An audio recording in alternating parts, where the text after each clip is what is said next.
On blast. Because you, the listeners, demanded it, we are back and looking at the Challenge OGs, the Challenge All-Stars. I'm John Chidley Hill. And I am Sheldon Alexander. And this is You Killed It, the podcast about the Challenge. People demanded it. I don't think we've gotten more requests to do anything ever in life, not just in the podcast, but in life, than to review. People don't ask a lot of me, Sheldon, but to review and recap OG All-Stars on Paramount Plus. And here we are.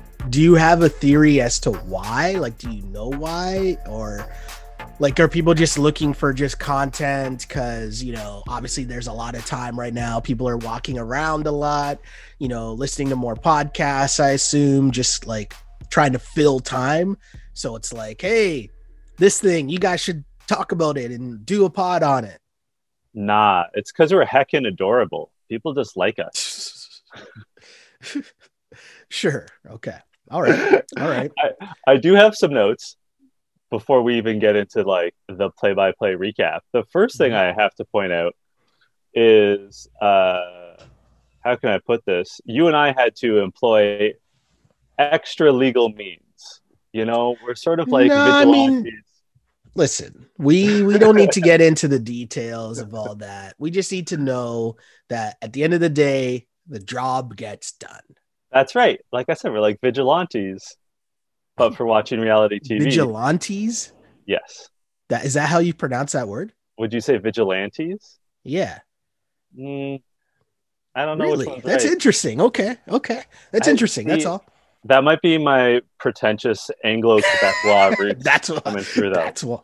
Hold on. That's why I'm asking, because I'm like, have I been mispronouncing this word my entire life? That might just be the Quebecer in me saying shit weird. I don't know. I don't know how often you've spoken to my mom, but have you noticed that she says words funny sometimes? I don't think so. I don't think she so. does. My mom, as you know, Sheldon, but our listeners might not. My mom's from Montreal, but she's an Anglophone. Like, she's of Scottish descent. Yep. And like Quebecers, which is what Anglophones from Quebec call themselves, they still say some words funny because they assume it's French.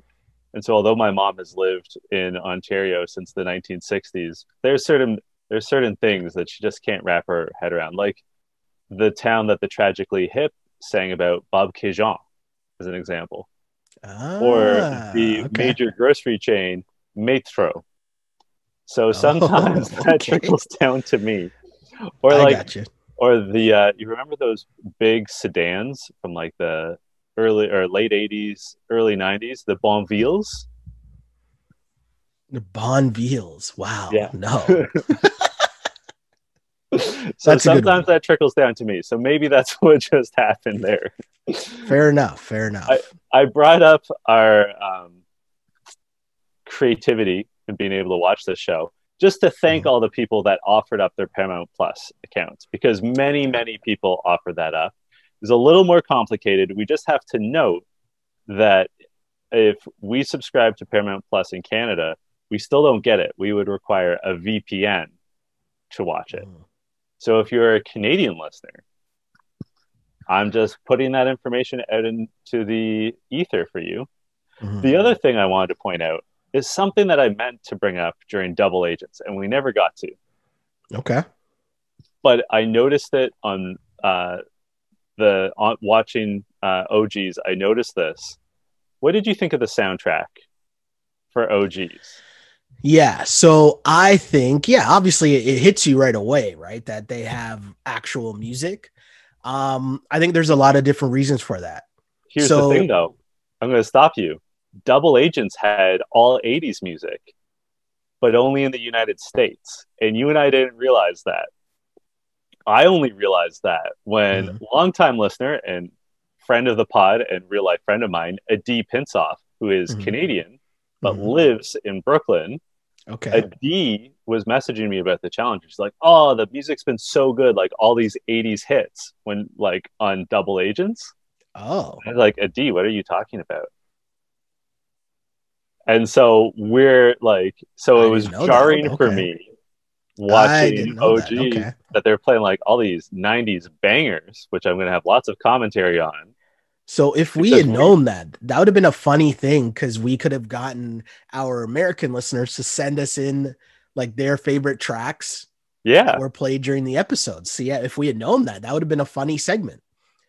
Adi Um, only told me like, and like Adi didn't even realize it. She just like mentioned it in passing. And I was like, what are you yeah, because talking about? why would you wouldn't assume that, you wouldn't assume that you didn't have world because the reason why that happens, and I'll get into the production hat here, is when you're paying for music rights as a music company or you're creating content, MTV would be paying for the music rights. You have to pay out royalties. You have to pay to get the clearance to use the music in the show.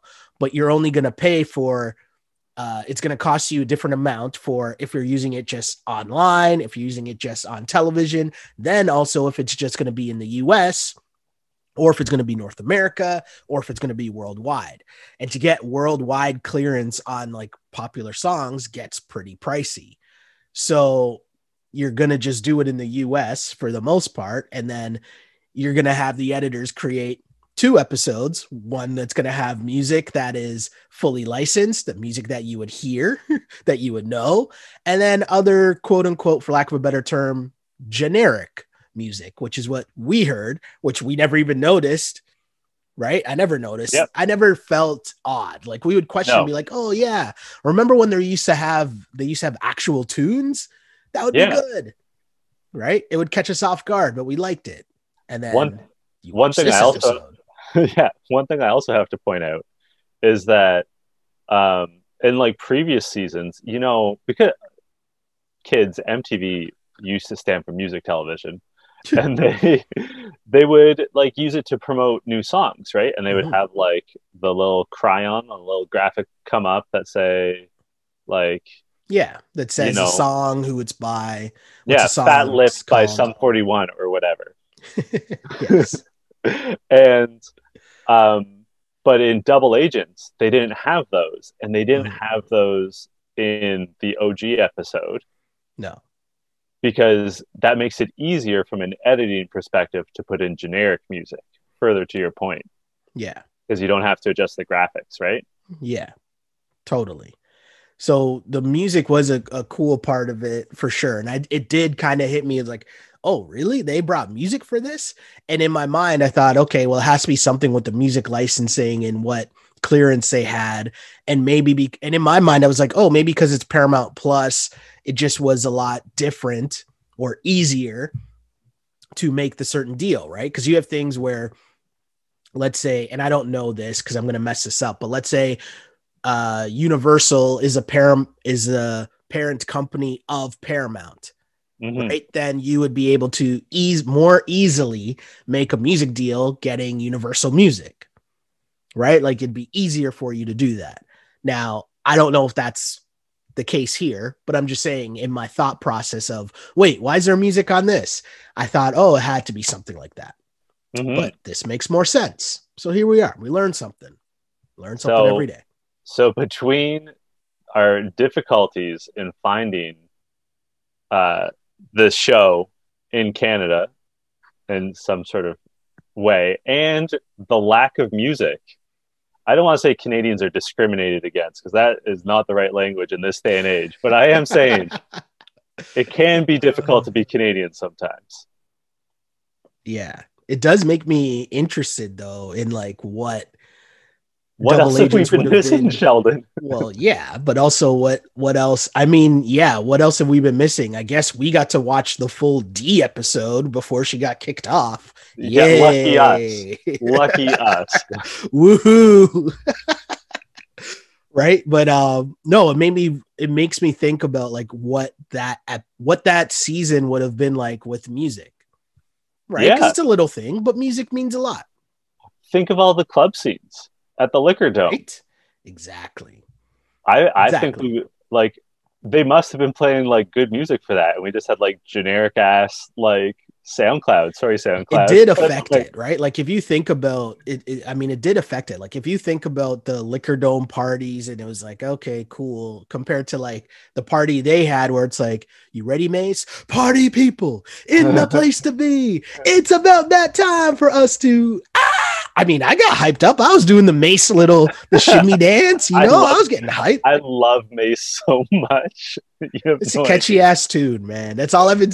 It's funny we've been having this conversation at work where I'm just like, it's a catchy ass tune. What do you want me to do? When I was in residence in like my freshman year at U of T, my floor every night when we were going down to the dining hall for Mhm. dinner, we would blast that song and we would do like a Soul Train line down the It's hallway. about that time. Oh, it's a great song. It's a catchy ass song. I like I would sometimes, me or my roommate, we'd like open the door to our room, we'd blast that song, and Yeah, just as like the was about to go off, like doors yeah. would fling open and people would like come out of their Start room. dancing. Yeah. It was so good. Wait, everyone listening to this has to be familiar with Mace. Feel so good, right? Like, there's nobody that's like, wait, what song is that? Listen, I hope not. But dear let me listener, know if that's the case, because I'm very interested to know if that's the case. dear listener, if you don't like Feel So Good by Mace, or you don't know Feel So Good by Mace, stop listening to this podcast. We don't need you. Wow. Wow. That's harsh. That's harsh. I But, draw or I draw a firm line at Harlem World, Sheldon. that's one of those albums in which, if you're of a certain age, you and your friends, like someone in your crew, but amongst your group, you had multiple different copies of that same album, because you would have bought it and lent it to someone and then never seen it again, so then you had to get it again, and it just got passed around. Like that album, yeah, that was a thing. Because I It's think so that would have good. been what, like, yeah, I don't even want to guess what year that was, like 96 or 95 or something like that. What? Surely it was later than that. 98, 98, Because he 98, really 99. It's got to be. because Mo Yeah. Money Mo Problems was really his like big Yeah. So it's got to be 98, debut. 99, something like that. Yeah, I think it was 99. Full shiny Yankees jerseys, Oh, yeah. backwards hat with the ears tucked in. Oh, What yeah. a look! Do you know Oh, the yeah. best part about Maces? Our listeners are going to be so glad that we're doing this season because we're just going to talk about 90s rap. They're like, The best we part waited this long for the Challenge All Stars, and now these and guys are talking about Puffy and Mace. What's going on? oh, we're going to talk about some dumb things. Don't worry about it, guys. But the best part about Mace is that he dances in all of his music videos, and he's a bad dancer.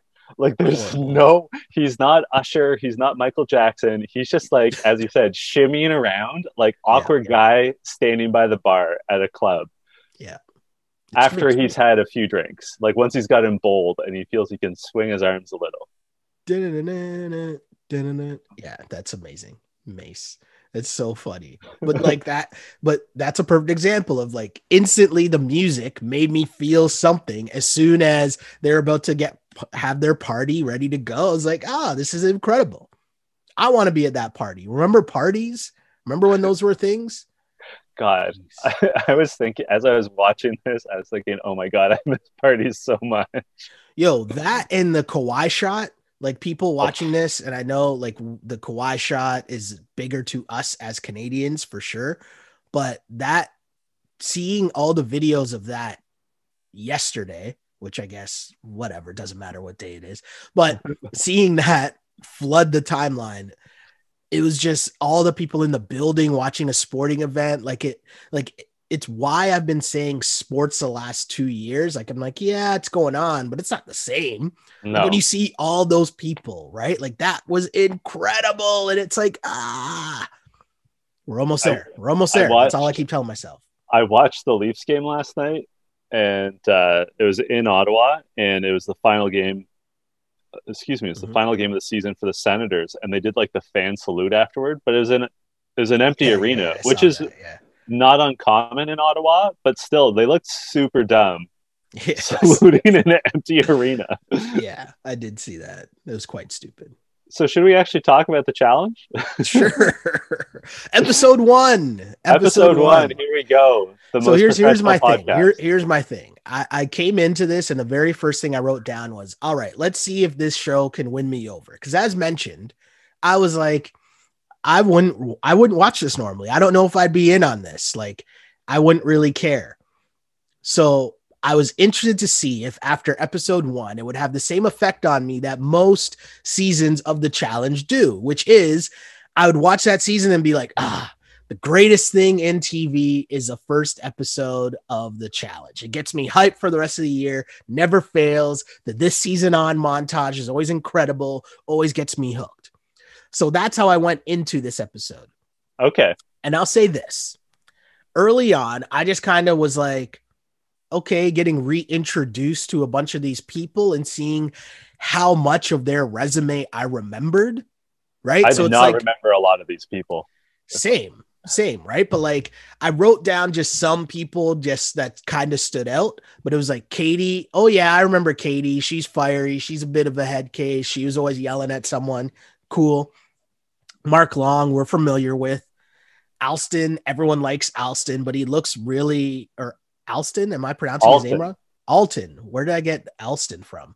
Anyways, Alton, I was like, okay, yeah, I remember Alton for sure, but he looks way skinnier, right? It was just weird. It kind of threw me off, but okay, cool. I remember him. Did you remember Gisela? Because I did not at all. Or Yesella? Yesella. I did not. I did not remember a lot of people, and I'm going to struggle with their names. Hey, that's fine. That's why we write things down. That's right. I know I needed to. There was a lot of people where I'm like, oh, I need a graphic to tell me this person's name. I have no idea. So it started with Katie, who is still cute as hell.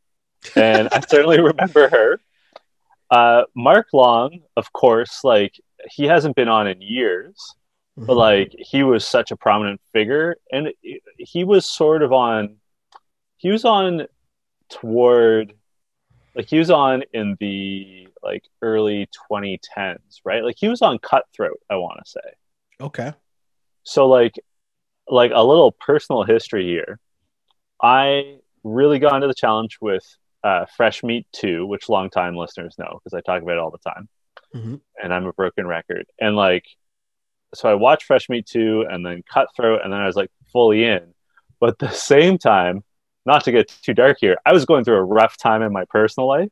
And I realized MTV.ca had seasons going all the way back. So like my comfort food at the time was I would watch old seasons and I like worked my way back, but I think they only went as far back as the Duel 2. So like I've seen the Duel 2, but it's also like a fog because I was honestly watching like 7 episodes of the challenge a night.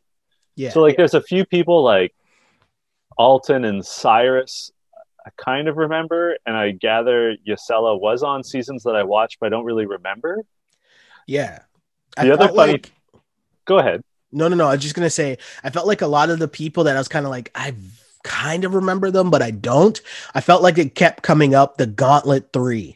And I was like, okay, I feel like I vaguely remember that season, but I don't remember like fully being in and watching the challenge. Do you know what I'm like? You know what I'm saying? Like, I feel like I remember that season vaguely, but not really. Yeah. I also have to, how can I put this? In older seasons, more people looked alike. You know what I'm saying? It's hard for me to tell apart all the pretty white ladies sometimes. Okay. The other funny thing that struck me as they're introducing or reintroducing the cast is that like Darrell and Anissa, like we just saw them. Yeah. Oh yeah. And it made me wonder, like I have this in my notes. I'm having a hard time with the premise. I enjoyed it. I think you can tell from my voice. I enjoyed it. But like I don't quite understand who qualifies or why. Like TJ says in his introduction, like we got the best of the best.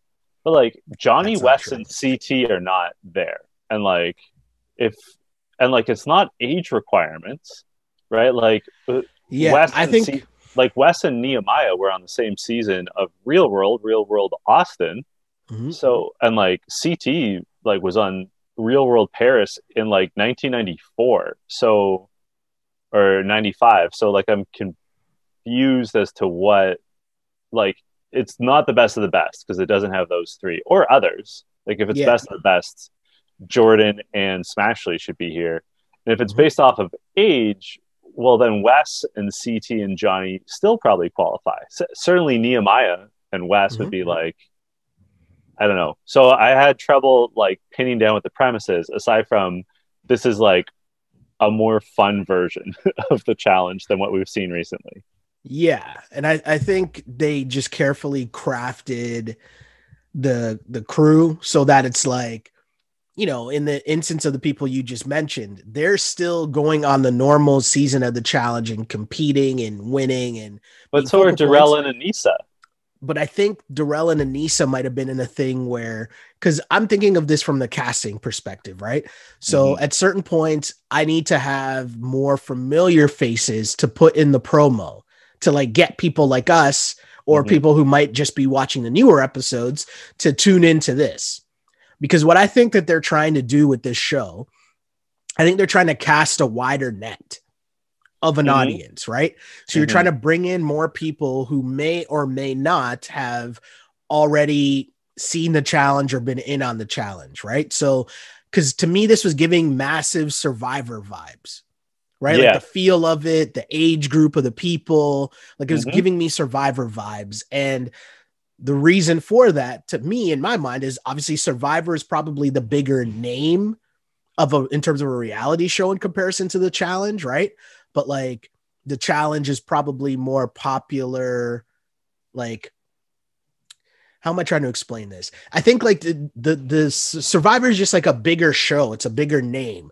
And so if you give those vibes, maybe you bring in some Survivor fans into this challenge realm, right? So you're just Mm-hmm. casting a wider net. So, if you're the people who watch the challenge now, how are you going to get them to watch the show? Well, we have the challenge name, but if you don't know all these older people, we got to mix in some people that you might know now. And that's where you get the Darrell and Anissa because they still fit into the like old school. But even someone like Jemmy's going to be a name that people know, but she's not really that old school or that young, right? So it's an Yeah. interesting dynamic of people. And I think that it's kind of crafted around, well, if you're still on the show, we don't want you to come in and just dominate the whole thing, which Darrell might do. But at the same time, it's like, you know what I'm saying? Like, Yeah. I don't even. But to your point, and I feel like we've discussed this briefly on previous episodes of You Killed It, and I was talking about with friend of the show, Ali Love, who's a big Mhm. fan of the challenge. Their marketing for this has been very weird. Like they did not mention it at all during the reunion, No. right? Like normally, like back in the day, since we're talking old school, they used to do it where it'd be like they would at the end of the reunion or the shit they didn't show, they'd be like, "Hey, we've got a new season of the Real World that debuts next week in this time slot." There was no Mhm. promotion along those lines, and at least in Canada, they didn't. Like to me, the natural thing that you would do is you would marathon old seasons, like on a Saturday and Sunday. I think they can spare us a couple of episodes of ridiculousness to show us like the original Gauntlet season, right? Like, So I think too, just from watching to further your point though, I think if you watch this first episode, I think a lot of it was kind of introducing you to the challenge if you've never seen the challenge before. Because I felt mhm. like a lot of it kind of seemed like a scrapbook, right? Yeah, Like going yeah, fair. back in time and giving you the ins and outs of what the challenge is, who these people are, how long the show's been on, showing you the history of it. Do you know what I mean? I think, to your point, it was an interesting watch in that sense because I really think that they're just trying to cast this wide net and bring in as many different new people as possible. So you're going to have people who were already rocking with the challenge now. You might have some people who used to rock with the challenge. They're like, oh yeah, I remember Mark Long. I remember Beth.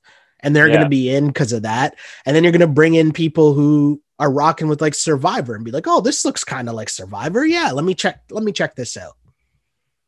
So I don't know. The other thing that I found strange about the lack of promotion is this is like a tent pole for Paramount Plus, right? Like this is, Mm-hmm. I'm not super familiar with Paramount Plus, but from what I've seen, it doesn't have a murderer's row of products, right? Like, No. so I'm just surprised that they haven't given it both the challenge OGs and Paramount Plus more of a fighting chance by promoting it on their other properties, right? Like to Yeah. me, it's so weird because I'm going to be honest, I would not subscribe to Paramount Plus without the challenge OGs. So like, why wouldn't you get the word out? I don't know. So It's that very could strange. also be a Canada US thing as It well, could or a be. Canada That's true. international thing as well, too, right? So We who might. knows? They don't want to interrupt our busy schedule of corner gas episodes during the day and ridiculousness at night. And if you're an American listening to this, corner gas is exactly what it sounds like. It's about a small town in Saskatchewan focusing on the proprietor of a gas station. Yeah. Check it out. It's good shit. It's been off the air for a decade, but like no new episodes in a decade. Anyway, enough about Canadian sitcoms. So the first competition Yes. is Deep Blue Dive. Basically, Mhm. they have to do math, then find the appropriate submerged puzzle piece to complete the equation.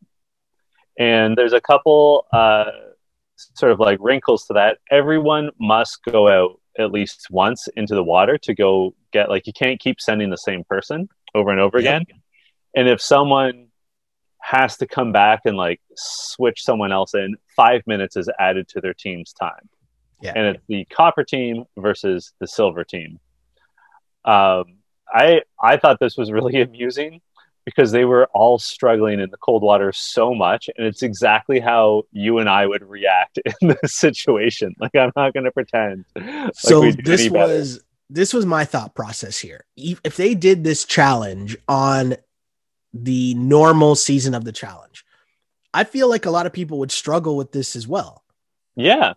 So it was interesting to me because at first I thought, okay, are they going for the comedy bit here? Because everyone's just failing and you're just running a montage of people swimming out and then swimming back and not being able to complete it. Like, is this supposed to be a joke? Like, ha ha ha. Here's all these old fogies trying to see if they still have it and they don't have it and whatever, right? I was kind of like, this is a weird flex for the first episode. But then as I paid attention, I'm like, no, this would be really hard. And I thought to, even if you go back to this last season of the challenge, I feel like a lot of people would have struggled with this. So it was just hard regardless. So it was interesting because you're getting introduced to a bunch of these people. And I was trying to remember who some of these people were. And at the same time, it didn't really matter because I feel like only 4 people, if we're really going to be honest, were actually able to do this well. Mm-hmm. Maybe 4 people, Mm-hmm. right? And like you saw people who I was kind of surprised. Like, I thought Ace would be okay at it. He Nope. seemed confident going in. Nope, he struggled. What's that dude's name? The guy Ace I ends up going against, Latarian. I thought he would do a way better. I thought he would be okay. Nope. Like it was just so odd that no matter who it was going in, they struggled so much. Like Kellyanne, I thought she would be okay at this. Yeah. Nope. Like it was super strange to me. But we skipped over something that I want your opinion on because it's an age-old thing in these parts of the challenge. And it's volunteering to be the captain. Oh, okay. Is that a wise move in the first episode ever? Like, is that ever a good move? I don't think so. Like, I don't get it. I don't get it. Why would anybody want to be the captain in the very first episode when you don't get to pick the teams? When you don't get to pick the teams, you don't know what wrinkles are coming. And it's also, it just turns you into a lightning rod, right? Like if your team loses, it's going to be on your shoulders. If your team wins, the other team is going to focus their displeasure on you as well. Like there's no like I mean you and I say this every season ever of the challenge, but like the move is always keep a low profile and Lay volunteering low. to be captain, lay low for at least the first three like competition cycles. Volunteering to be captain is not laying low. Because the music has been such a heavy theme, I automatically just thought of Snoop Dogg and Nate Dogg. Dun dun dun dun dun dun. Dun, dun. Do you know what song I'm talking about? Yeah, I'm not even gonna try to sing like Nate Dogg because that would just be completely disrespectful. Because I don't got those vocals. It But must be a hit single if Nate Dogg's singing on it. if you know, you know. If you know, you know, kids. Shout out to John McDonald, the most accountant looking player in Blue Jays history, who also Yeah, used West Side Connection as his is that walk-up. for real? Yeah, What? I don't remember that. How do yeah. I? Wow, I don't remember that at all. Throughout That's throughout incredible. his throughout his career at the Toronto Blue Jays, John McDonald used West Side Connection. That He reminds looked me like a of math teacher. Josh Donaldson's at bat music was always juvenile slow motion for me. And I was always like, that's an interesting choice for at bat music. I mean, I like the song, it's a cool song, but I don't know if it makes me think I'm about to go up to bat and smash home runs. I have to say, Tech had a great line as they were showing like the wounded washing up on shore, like it was D-Day. When he Yeah, said, yeah, "Welcome to the challenge, senior edition," yeah. and then they showed Yzella, who crushed it. She did really well. Mhm. She went out and got two of the bricks for her team. Sorry, because you mentioned tech, I'm taking us on a tangent here for a sec, but Do I it. A tech totally tangent. forgot for a split second who Tech was.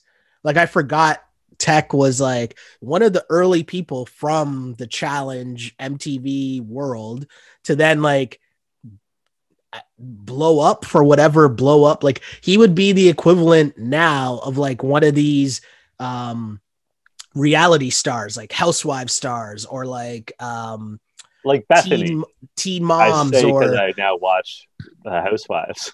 do you know what I'm saying? Like one of Yeah, those yeah, like teen mom shows or Siesta Key or whatever the kids are watching right now. Like, and then he was in, wasn't he in Van Wilder? Do I have that yeah, right? yeah. So You're right. I forgot that. and that all just like came back to me as like midway through. I was like, oh wait, that's that guy. Like, like that's how this episode went for me. It was kind of like, oh, okay, I remember that person now. So sorry, had to get that wild tangent out. I Van was, I Wilder, was underrated movie, by the way. based on the life of Bert Kreischer. Did you know that the stand-up comedian? No, I did not Yeah, know that. I did not yeah, know but that. he That's pretty didn't get funny though, any money for it. He's pretty bitter about it. But it's like a running thing that Van as Wilder he is should based be. off of Bert Kreischer. So during this, they played Machine Head by what we call in Canada Bush X, and it reminded me that the last time my hair was this long was when Machine Head was a popular song because I was trying to grow my hair out like Gavin Rossdale in grade 8. So Okay, the more you know. The more you know. There are people, I really want to know the people who are listening to this pod right now, what their thoughts are on this, our first episode reviewing the Challenge All Stars, because we're just like all over the place. And hey, yeah, more of that to come, people. More of that to come. can you tell I'm on vacation Uh, and have I was going nowhere to say to be? something, but I'm not going to say something for political connects. We'll Thanks, discuss afterwards. thanks, Shelley. I was going to say, though, did we mention our your boy Yes yet? We have not mentioned yes yet. Because if there was ever a time to have someone who is an architect and a state math champ on your team, I was like, oh, okay, that team's like right away from the beginning. I was like, all right, that team's going to win.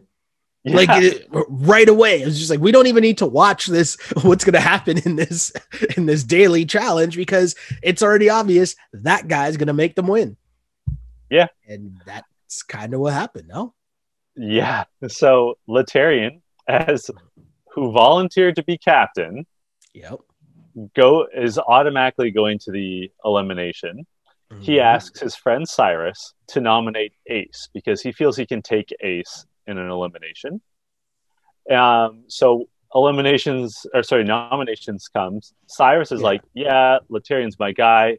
Yeah, he said a name. I'm voting for Ace. Ace gets really upset he's and salty. salty and resorts to calling everyone monsters, which I don't think is necessarily the right move. No, no. It was a Right? weird flex. And obviously we know, and I'm sorry if I'm ruining this for people, but obviously that's edited, right? To like, there's no Oh yeah. way because that made it seem like it went 0 to 100 like Yeah. super quick. Where they're just like, "Hey, Ace, you're going in," and he's like, "What? Why me? You guys are monsters!" And it's like obviously something probably happened in between, but it was one of those things where Ace, you just got to suck it up, my dude. Because I Yeah. understand what they were saying, right? Like they made the deal at the beginning because nobody really wanted to go to be the captain of the team. And so, hey, give that person, whoever it ends up being, let them get to decide who they want to go against. Did you trust or did you like, or do we even know enough about these people to know if Laterian was making a good choice? Like, obviously he won, but just the fact of like, because when he picked Ace, I was kind of like, oh, would that be my first pick? I don't know. I think it's probably the right move, I guess. I don't know. It's just like who do you Yeah, I don't have it the I became don't have the answer. it became clear that Laterian has taken a page from Fessie's playbook and is not super familiar with the format of the show anymore. Nope. Uh, and like I was amused that Laterian's like, I'm not going to play politics early on in the episode. He's like, I'm not going to play a political game, and then immediately asks his friend for a favor.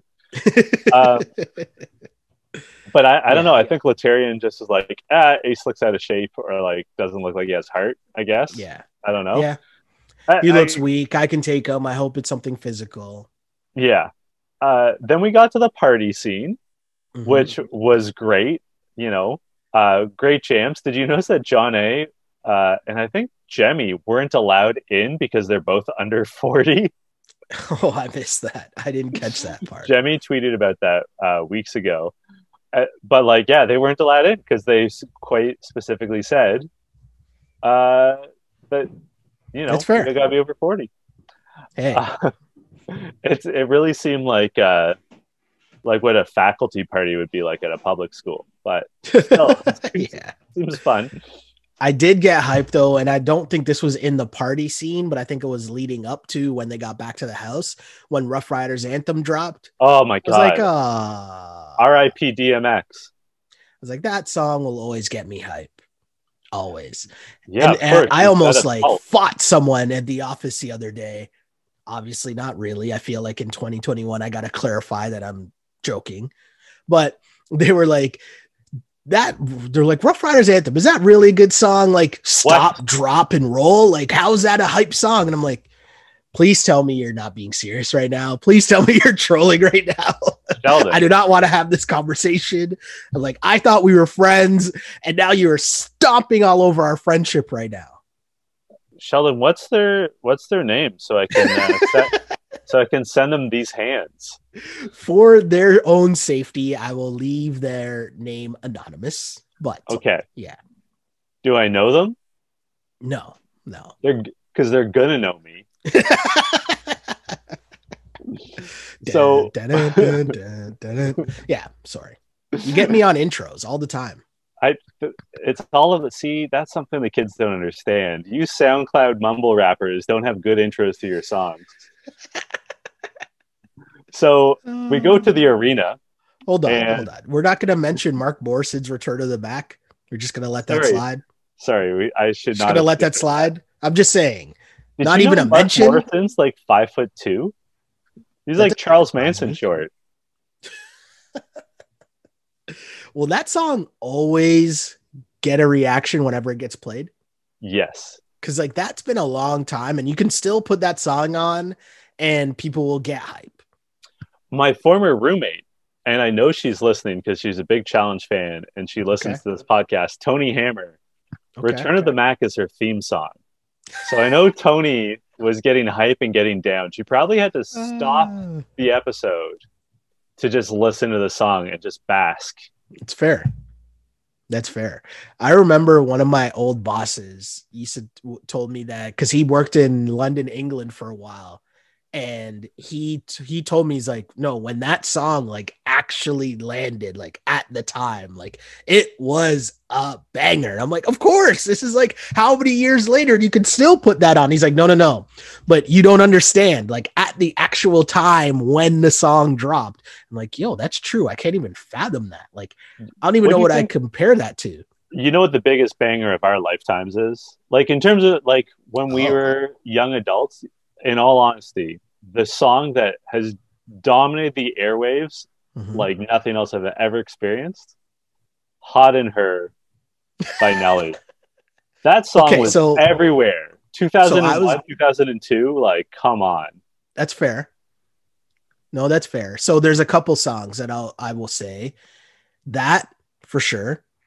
Um, Even though it's still like 90, so we were young, but anytime the song plays, anytime Juicy plays, the Mm. party will like Mhm. stop and acknowledge. There'll be an acknowledgement. Usher, yeah, with Yeah, that Ludacris was and huge. That was big. Lil Jon. Hmm. And then I will say, I will say this for the prime of my like if I go to the prime of my going out party, like if I think of that 1 year, 2 year span, um, 50 Cent, 50 Cent, go, go, go, go, go, short. It's your birthday. We gonna party like it's your birthday. Fun That, I mean, fact. in the club is just like that song. I remember them playing it like 3 times a night at its peak at Yeah. the same party. So, fun fact about In the Club. Mm-hmm. When Dr. Dre tests his Beats headphones, Mm-hmm. he always plays In the Club by 50 Oh, Cent because he feels it was the best job he ever did with the production and mastering of a song. And he feels wow. it's perfectly balanced and the best possible song to test headphones with. Interesting. I didn't So, know if, that. See, the things you learn on this podcast, I mean, hey, we got you covered. We got you covered. That's I great. mean, I like this that. is I like this that. all these '90s throwbacks have really played into our wheelhouse. It's right in the sweet spot for us, Sheldon. Yeah, if there are kids listening to this pod, they're like, okay, seriously, guys. Like, but on the flip side, if there's people in and around our age, they're rocking out right now. They're creating a playlist. They're on their Apple Music right now or Spotify making the playlist. I know I'm going to be rocking out after this. So we uh, we get to the arena, and yep. Yuzela, as the captain of the winning team, has the option to save the Mhm. nominee from the other team. Yes. But she Nice twist. I remembers, like the twist. I do like the twist. She remembers 2 decades ago when Ace called her dead weight and she refuses to save him based off of 20-year-old beef. I like it. I like it. In the immortal words of Royce to 5'9", I got regrets older than some of you so-called vets. I like it. Whew. I like it. I There were so many good lines in this elimination. First of all, it's pole wrestle, and Laterian goes, "A what? What's a pole wrestle?" Which is so good. Yeah. And then, like, Ace and Laterian start to pole wrestle, and Mhm. everyone's cheering and be like, "You got this! Like, let's go! Good showing, boys!" And then you hear Jemmy's voice go, "Kill each other," which had me uh, dying. And Laterian literally picks up Ace for a power bomb to take the first round. oh yeah. And it's just dummying your guy Ace. And Anissa says Ace looks like he's being plunged into a toilet. And then follows that up by saying, Kendall turns to me and says, "Is it always this brutal?" And I say, "This is what I'm going to do to you." That was actually my line of the episode. So good. Well That played by whole Anissa. my line of the episode is of what? What's a pole wrestle? But that whole 5 minutes Yeah. had me dying. Like everyone Poor is Ace. everyone is so good on this season so far at doing the confessionals and the one-liners. Like Mhm. it's a different level than like Double Agents or recent seasons of the Challenge, where we're really relying on the Kyles and the Devons of this world to like carry the plot. And there's like, all due respect to Casey's that are like, so here's what we're doing now. But like everyone's hilarious on this season, which is fun. So Laterian wins. We've said our lines of the episode, but who killed it for you this week, Sheldon? So Ysella killed it for me in this episode. And it's because of the way that the episode started for her, where like the first time we see her, she's falling, getting off the bus, which has to be like the worst entrance ever. Like I've never seen anything like that before. That was incredible. And so needless to say, not knowing who this person was and that being their introduction, my expectations were mad low. So I'm giving her the MVP of the episode just because she took from that moment of my expectations being at the bottom, the bottom of the bottom, to then all of a sudden being the first person really to just go in and be like, you know what, I'm doing this. And she went into the water. And what did she say? She said something like, I got my mommy on, or I got my mother duties on. Like basically she just became the grown up, the adult of the group and said, don't worry, I'm going in, I'm going to do this. And she did it to the surprise of me, clearly to the surprise of the rest of her team. And hey, won for her team and also was the captain. So volunteered to be the captain, backed it up. You killed it for me, Ysella. I'm going with Flaterian. He obviously was bold in making himself the captain. We already said it wasn't the right choice. But our guy showed up and made Ace look like a fool. Like, if I were one of the other competitors, I wouldn't want to face Laterian in a one-on-one competition. Like, he had that old man strength happening. You know what I mean? Like that dad strength. Oh, yeah. And I would want exactly no part of that. So shout out to Laterian.